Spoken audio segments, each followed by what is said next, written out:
Alright, what's going on, YouTube? I figured I'd show you my grandmother's car, which is a 2014 Buick Verano. This is not the turbo model. This is just a regular 2-liter 4-cylinder. So nothing really special about, no power, nothing like that. This is actually a pretty highly optioned car. It's got, I'd say, most of the bells and whistles in it. It may be missing some, but for the most part, this car is loaded. So I give you a little walk around here of it. I mean, it's pretty nice, I guess. I mean, I don't think it's something I would buy personally, but there are things I do like about it and things I don't like about it. She's even got Buick mats in it, leather seats, I mean, everything. Sunroof, power, obviously. I mean, this car's got everything. It's got heated steering wheel, heated seats. It had the XM radio. I think she'd stop paying for that. Pretty much got, like I said, every option in it. More Buick mats here. You know, it was barely sat in. I think the back seat's been used a few times, but mainly the dog, honestly.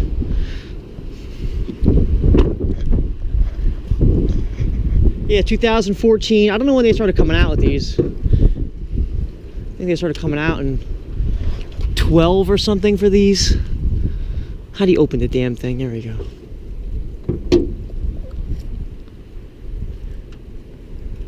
Okay, she doesn't have...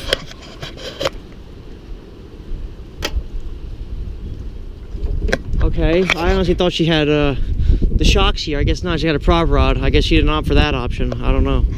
Maybe like that's... I don't know. Maybe that's the only option you can get. But there it is. 2.0 liter Ecotech. I don't know anything about these motors. I will tell you, I guess it's kind of peppy for a 4. I mean, it moves pretty good, I guess. Doesn't really get that great of gas mileage, or at least for her. I don't know. Like, if you look at her, when you go through the menu system, in the car, it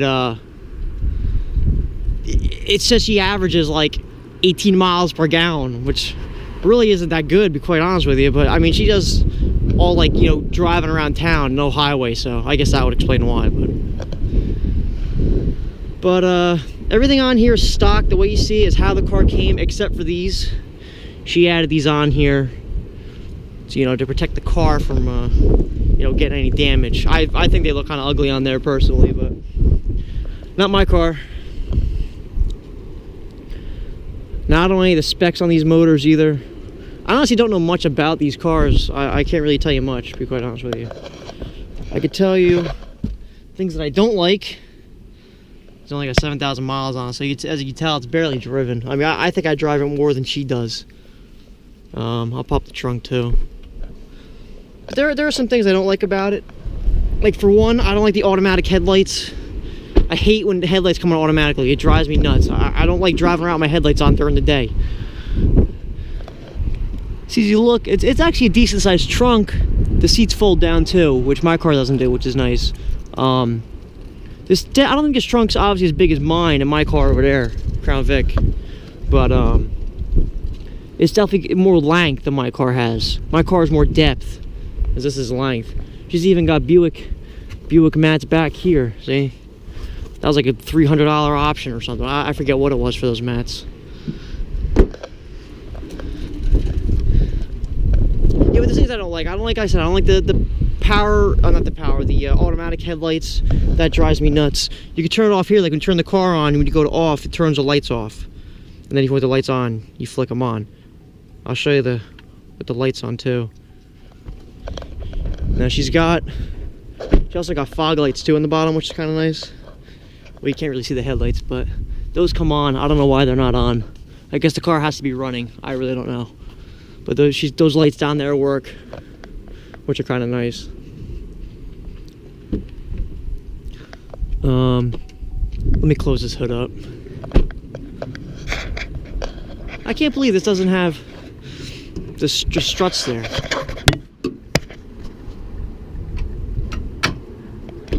I did not know. Oh, what is this? Oh, okay.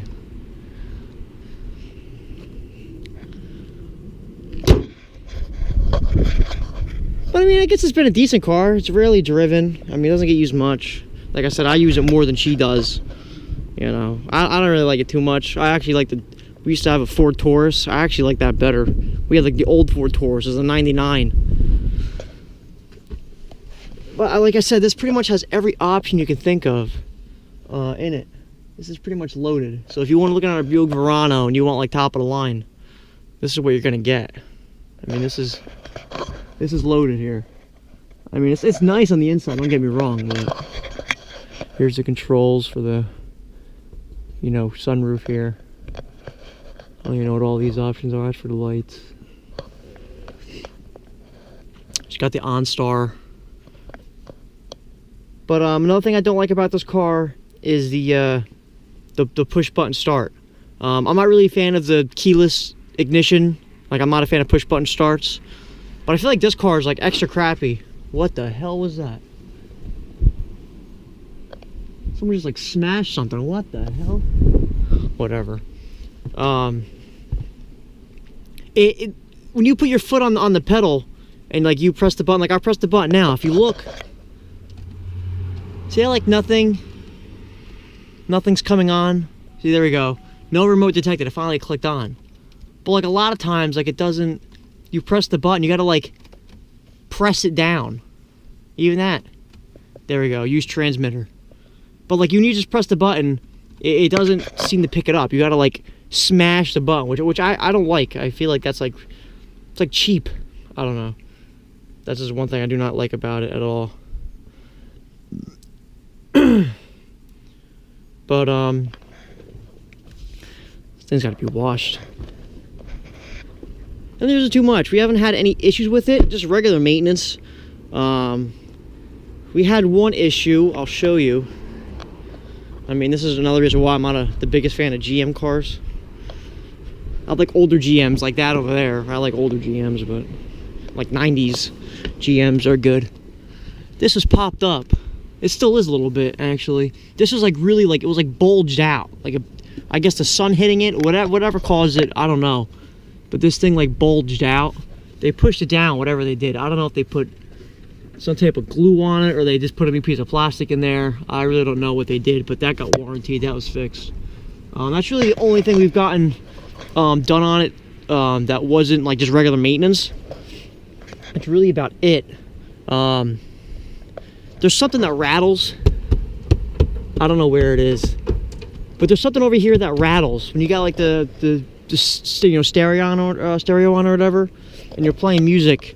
There's something that rattles over here. It's not the speaker, because even if you don't have the stereo on, you still hear a rattle, but you hear it more when the you know, obviously the stereo's playing because you got the bass or whatever else, so you hear something rattling. But when you don't have it on, even if you hit a pothole, hit a big enough pothole, there's something that rattles somewhere in this door.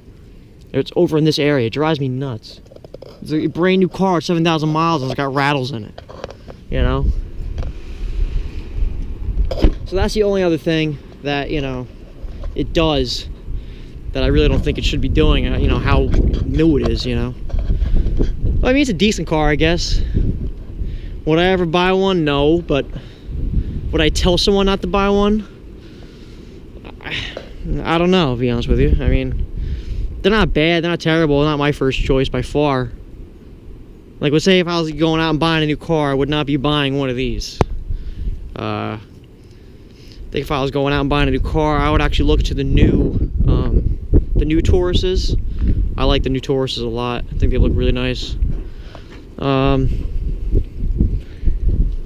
don't know the new cars I look at. I'm not really a fan of new cars. I don't know. They don't do it for me. New cars just don't, I don't know, they don't have that appeal. I mean, I'd get like a Mustang or something, or like a Challenger. I mean, they're cool, you know, but I don't know. I just don't, they're not worth the money to me, I don't think. But yeah, here she is, Buick Verano. I'm not gonna start it up or drive it around. It's not even my car. And I mean, it's nothing special. I start it up, it's gonna sound like a 4-cylinder, you know what I mean? So it's not like it puts out a nice sound or anything like that. I mean, it's super quiet. You can't even hear the car run. But here she is in our non-glory, the Buick Verano here. So there's a car you always see in the background in a lot of my videos. So I figured I'd finally make a video on this. So, and no, the spoiler is not on. So this car is not pushing 900 horsepower like in the video. But all right, guys, that's the Buick Verano. In case you want to see a video on this or whatever. So later on, guys. One more thing too, I actually forgot to mention. Yeah, I can't show you in the video. You got to be driving, but it's weird when you're driving this car, right? When you're driving it, I'll sit in here to get some of the wind noise out. When you're driving this car, it's weird. It has like an auto braking in a sense. Oh, another thing it does too is it has like a collision alert. I think it's like a button, like that button right there. I'd never mess with it, but it has a collision alert and notices how far, you know, how fast you're coming up to something. If you're coming up too fast, I guess the car senses like, whoa, you're coming in too hot here. And it'll be like, collision. Like, it doesn't say collision alert, but like a little thing pops up like, it like cuts the music out. And it'll show like, you know, cars colliding on the screen right here. That's another pain in the ass. It's stupid. Like, half the time it's just some guy, you know, turning off the road or whatever. And I'm going straight and it's like, oh, collision alert, collision alert. It's like, I know how to drive, Buick. You don't have to tell me how to drive my car, okay? That's one thing I don't like. That's another thing. I think you can turn it off though. But like I said, it's not my car, so I'm not turning anything off. But what I was saying before about the auto braking, it's weird when you drive and you like take your foot, you know, off the gas or whatever, but you don't hit the brake. It's kind of like the car doesn't brake for you, but it doesn't have like, it doesn't coast. This car, like, it decelerates. I can't explain it. It's really weird. And it happens when you're at 30 miles an hour. If you're doing like 25 and take your foot off the gas, it coasts. But if you're doing 30, I don't know why, it's 30 miles an hour, and you're doing 30 and take your foot off the gas, as soon as you get to that 30 mile an hour mark, it starts decelerating like really quick. I don't know what that is. This car like doesn't have coasting. And that's another thing that I can't stand. Like, what's wrong with like coasting? You know what I mean? I don't know. There's something in here. All these new cars are so complicated. They have all these technologies for this and that. It's some technology. It's completely pointless anyway. But yeah, that's another thing I don't really like about it. I don't really like the big. I mean, the rims look nice, I guess. I'll say I don't really like tires that have really low profile, but these really aren't like the lowest profile. They're actually like a decent profile. So, but yeah, I don't know. That's pretty much it. Those are two more things that I really don't like on it. If you know what that is, I'm actually kind of curious to know. Maybe you can tell me in the comments, because I'm really curious to know what causes it to like decelerate like that. And it's like it almost has like an automatic brake, but it's not your brakes. It's some other form of braking. It's really weird. I don't know. I can't explain it. I guess you'd have to be in the car. I probably couldn't even show you in video. But all right, just another little thing there. And peace out, guys.